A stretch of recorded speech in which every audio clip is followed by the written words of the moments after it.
আল্লাহ পাক আল্লাহ শাআলার অনন্ত শুকর যা আল্লাহ হাকিম রব্বুল ইজ্জত যুগশ্রেষ্ঠ আলেমে দ্বীন যুগের অনন্য মুহাদ্দিস ইমাম আহলে সুন্নাত আল্লামা হাশমি সাহেব রাহমাতুল্লাহ আলাইহি কুরুশ শরীফে অংশগ্রহণ করার তৌফিক দিয়েছেন আলহামদুলিল্লাহ।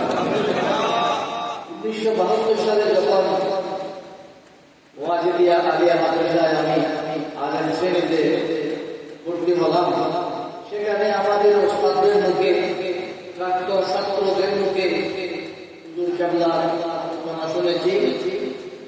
তার একটা ছোট্ট পুস্তিকা ছিল মফিদুল্লাহ, এই 2-4 পাতা। ওয়াজিদিয়া মাদ্রাসার নিচতলায় দিকে লাইব্রেরি ছিল, সেই লাইব্রেরিতে হুজুরের রেসালাখানা বিক্রি হতো। সেটা পড়ে আমি অনুধাবন করলাম যে একবার এই মহান ব্যক্তিত্বের সাক্ষাৎ তার সোহবতে যাওয়া প্রয়োজন। সে 1973 সাল থেকে 2020 সাল হুজুর কেবলা পর্দাকারা পর্যন্ত দেশে বিদেশে এলাকায় বিভিন্ন অঞ্চলে আমি হুজুর কেবলার সান্নিধ্য লাভ করেছি। তার সম্পর্কে আমার ন্যূনতম ধারণা আছে বলে মনে করি। টিকা বললে সবাই বুঝে, কিন্তু আরেকজনকে বুঝাতে পারে। ইমাম আহলে সুন্নাত আল্লামা হাশমি সাহেব রাহমাতুল্লাহ আলাইহির ব্যক্তিত্ব, ওনার ইলমি যোগ্যতা, ওনার তাকওয়া পরহেজগারি, এগুলো বলে বোঝানো যাবে না। সুবহানাল্লাহ, কেন বোঝানো যাবে না? 70-এর ইলেকশনের পর চট্টগ্রামের আঞ্চলিক ভাষায় কবিতা বের হয়েছিল,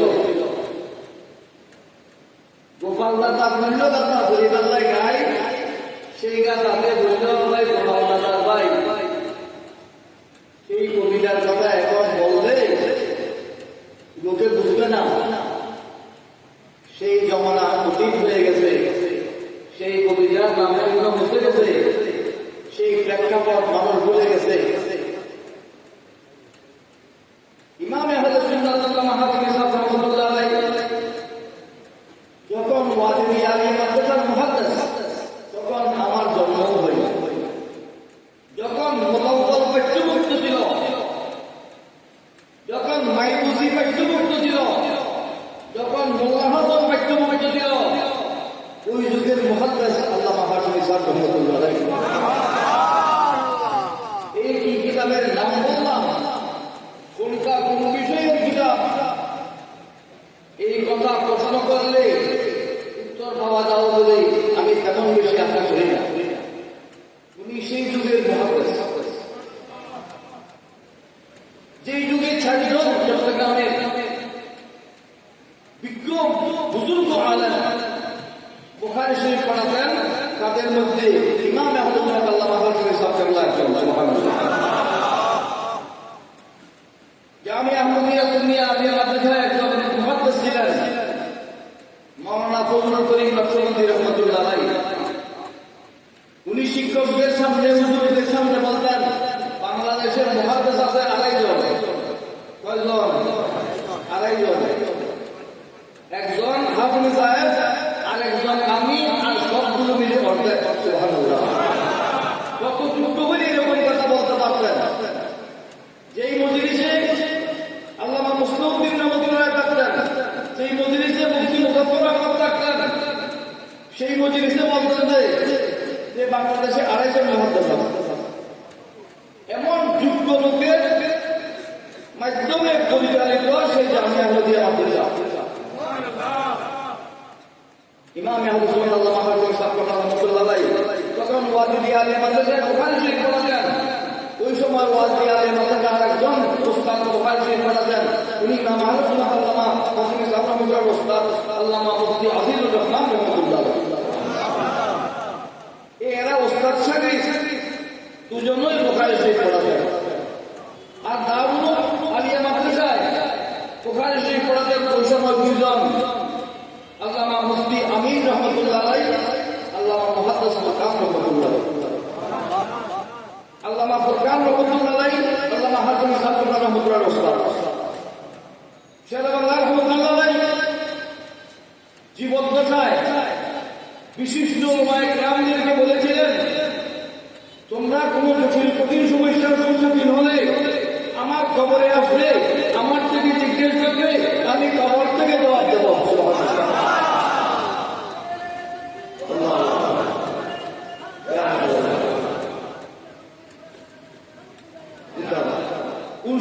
সালে আইয়ুব খানের বিরুদ্ধে গণ আন্দোলন চলছিল, আইয়ুব খানের সরকার পতনের আন্দোলন চলছিল। ইমাম আহলে সুন্নাত আল্লামা হাসান সাবরামুল্লাহ বলেছেন, ওই সময় রাত ৩টার সময় আমি শেরবাংলা রহমাতুল্লাহ মাজারে গিয়েছি, একা একজন। তখন শেরবাংলা রহমাতুল্লাহ মাজার গাছের কাঁচাম, গাছের পুঁতি দিয়ে গাছের কাঁচামের উপর টিনের ছাউনি, এই পাকা বাজার তখন হয়নি। আমি ওনাকে জিজ্ঞেস করলাম, বাবা উনি তো শ্বশুর না, শ্বশুরকে তো বাবা বলে,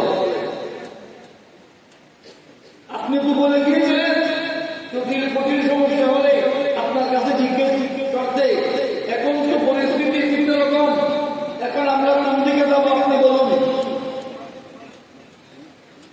কবর শরীফ থেকে ইনামের ভিতর থেকে আওয়াজ উঠে শেরবাংলা রহমাতুল্লাহ বলতেছেন, দেশ ভাগ হয়ে যাবে, হুঁশিয়ার থাকবে। দেশ ভাগ হয়ে যাবে, হুঁশিয়ার থাকবে, এই 3টি শব্দ বলেছেন। এক ওলি কবরের ভিতর আর এক ওলি কবরের উপর, দুজনের আলোচনা হয়েছে।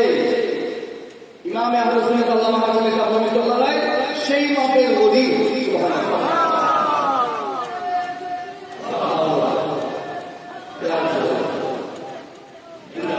মখদুম আশরাফ জাহাঙ্গীর সামনানি রহমাতুল্লাহ মখদুমে জাহান হযরত শেখ মুফতি আহমদ ইয়াহিয়া রহমাতুল্লাহ জানাজায় অনুমতি করে দিলেন। জানাজা শেষ ওনাকে দফন করা হয়েছিল, অভিভাবক আমি সঙ্গে বলছি। কবর রেডি, কবর তৈয়ার, উনি কবর থেকে একটা হাত বের করে দিয়েছেন। সুবহানাল্লাহ। মুফতি ইয়াহিয়া রহমাতুল্লাহ কবর থেকে হাত বের করে দিয়েছেন। সবাই অবাক হয়ে গেলেন, কি অবস্থা হলো, হাত বের করে দিলেন কেন? সবাই চিন্তিত। মখদুম আশরাফ জাহাঙ্গীর সামনানি রহমাতুল্লাহ বললেন, আপনারা দূরে চলে যান, আমি জিজ্ঞেস করি।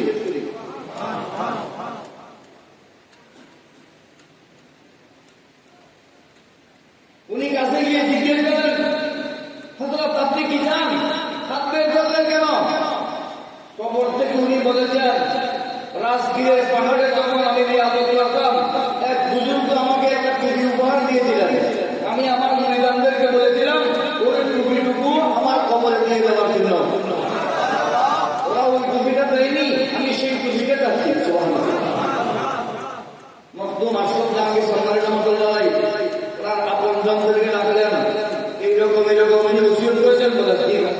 ঠিক ওসিয়ত করেছেন, টুপিটা নিয়ে আসুন, টুপিটা দেন। টুপি দিয়ে আসার কাছে উনি হাত ভিতরে ঢুকিয়ে দেন। সুবহানাল্লাহ। এক বুজুর্গ কবরে আর এক বুজুর্গ উপরে, দুজনের মধ্যে কথাবার্তা বলা সম্ভব, সেগুলো সেই মাপের বলি হতে হয়। সেই মাপের একজন বলি শেরবাংলা রহমাতুল্লাহ আলাইহি, এর নাম বলে আহলুস সুন্নাত ওয়াল জামাতের ইমাম আল্লামা হাসান রহমাতুল্লাহ আলাইহি। সুবহানাল্লাহ।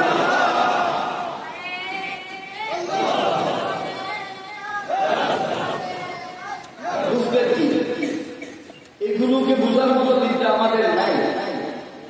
আমি বুজুর্গকে ইন্তেকালের পরে কমপক্ষে 50 বারের বেশি স্বপ্নে দেখেছি। আর এই কিছুদিন পূর্বে, অল্পদিন আগে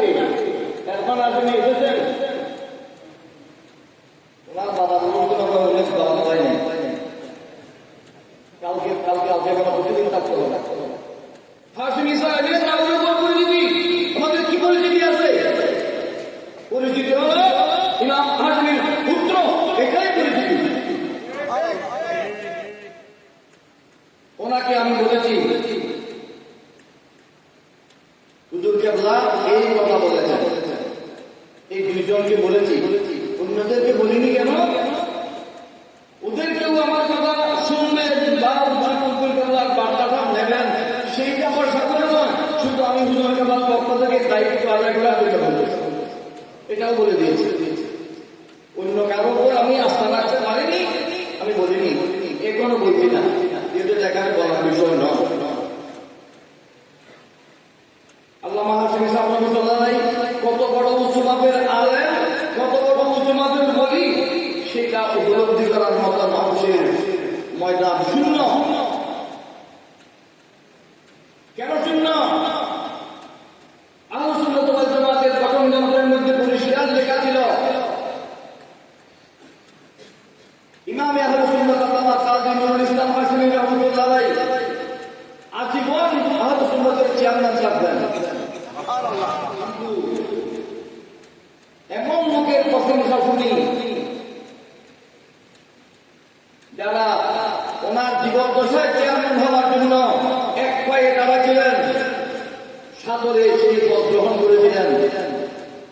আল্লামা হাশিমি রহমাতুল্লাহ এই বুজুর্গকে, উনি বুজুর্গ ছিলেন আমাদের অঙ্গনে, কিন্তু ইমামে আহলে সুন্নাত বলার মতো সেই সময় বাড়াবার পূর্বে উনি হাশিমি সাহেবের কাছে চলে গেছেন। 2008 সালে হুজুর কেবলার সফর সঙ্গী হিসেবে আজমির শরীফ গিয়েছিলাম। আমরা প্রায় 70 জন। যেদিন আমরা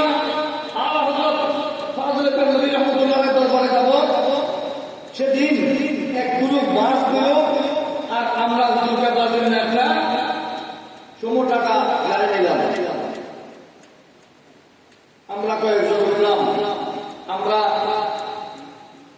যাওয়ার আগে আল্লামা তৌফিক জামান মুদাদ্দিদুল আলিয়াকে জিজ্ঞেস করলাম, আপনাদের দরবারে জুমার কয়টার সময় হয়?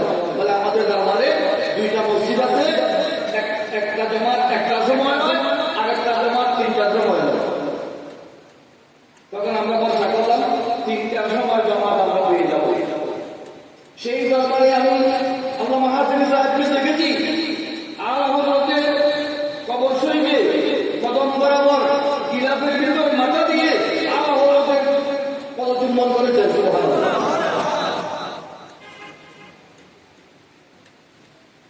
মস্তকে আল্লাহ হযরতকে আল্লামা হাশিমি সাহেব রহমাতুল্লাহ এই দেশে প্রতিষ্ঠা করার জন্য আল্লাহ হযরতের কিতাব কিনে কিনে আল্লামা মুফতি ওবায়দুল নঈমি সাহেব আমার কানে শুনেছি, আমি শুনে দেখেছি। বলেন আল্লামা হাশিমি সাহেব রহমাতুল্লাহ নিজের টাকা দিয়ে কিতাব ক্রয় করে আমাদেরকে পড়তে দিতেন, মস্তকে আল্লাহ হযরত কিতাব দিতে পারেন। আল্লাহু আকবার, ইয়া রাসূলুল্লাহ, জিন্দাবাদ জিন্দাবাদ। এই হাশিমি বাড়িতে হুজুর কেবলা আলা হযরতের ফাতিহা কারাতের দুরূদ করে যখন প্রথমবার তৌসিফ রাজা খান মুদাদ্দিদুল আলী বাংলাদেশে এসেছিলেন প্রথম সফরে, হাশিমি সাহেব রহমাতুল্লাহর দিকে বয়সে অনেক অনেক অনেক ছোট, কমপক্ষে আমার মনে হয় 20-30 বছরের ছোট হবে, কিন্তু আল্লাহকে আলা হযরত হিসেবে ওনার সফর সঙ্গী হিসেবে সব জায়গায় গিয়েছেন। আমি প্রথম ওয়াজ শুনতেছি গহিরা মাদ্রাসার মসজিদে তৌফিক রাজা খান মুদাদ্দিদুল আলী তৌফিক, সাথে ইমাম আল্লামা হাশিমি সাহেব রহমাতুল্লাহ গিয়েছিলেন। ইমাম আহলে সুন্নাত আল্লামা হাশিমি সাহেব রহমাতুল্লাহ দরবারে আমি শুনেছি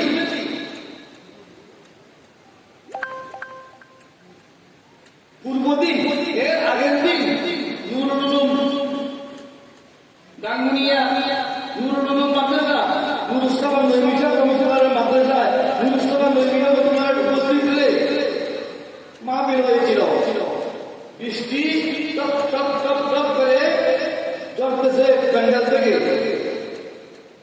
আল্লামা হাশিমি সাহেব রহমাতুল্লাহ বলেছেন, এটা আল্লাহ হযরতের কোনে পাক আছে, এর মধ্যে এই তৌফিক রাজার মধ্যে আল্লাহ হযরতের কোনে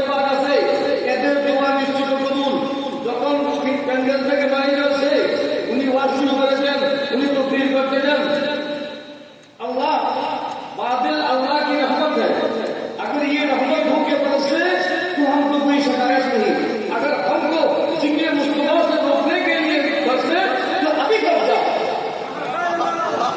অর্থাৎ যদি আল্লাহ রহমতের বৃষ্টির দেশে বৃষ্টি হয় তাহলে আমাদের কোনো আপত্তি নাই। আর যদি আমাদেরকে আমার রসুলের আলোচনা থেকে বিচ্যুত করার জন্য রুখে দেওয়ার জন্য বৃষ্টি হয় তাহলে বৃষ্টি এখন নেমে দাও। আল্লামা হাশমি সাহেব রহমাতুল্লাহ বলেছেন, আমি দেখেছি আবির ভাগ্যা বলার সাথে সাথে প্যান্ডেলের পানি ভালো করে মশলাকে আলাদা করতে সেভাবে পালন করেছিলেন। আর আজকালের মোল্লা মৌলবী কয় পাতা পড়েছে, কয় পৃষ্ঠা পড়েছে, করে মোল্লা করে যাবি বাগানি আলারা খুদাম দিঘা বাগান। এত বড় বড় আল্লামা আল্লাহ হযরতের মসলা বুঝানোর জন্য আল্লামা হাশমি সাহেবকে আক্রমণ করে। আল্লামা হাশমি সাহেবের মোকাবেলায় মসলাকে আল্লাহ হযরত বুঝায়। কি বুঝলে আমি জানি না। এই মুহিউদ্দিন আলোচনার মধ্যে এসে না আইনা মামলাটা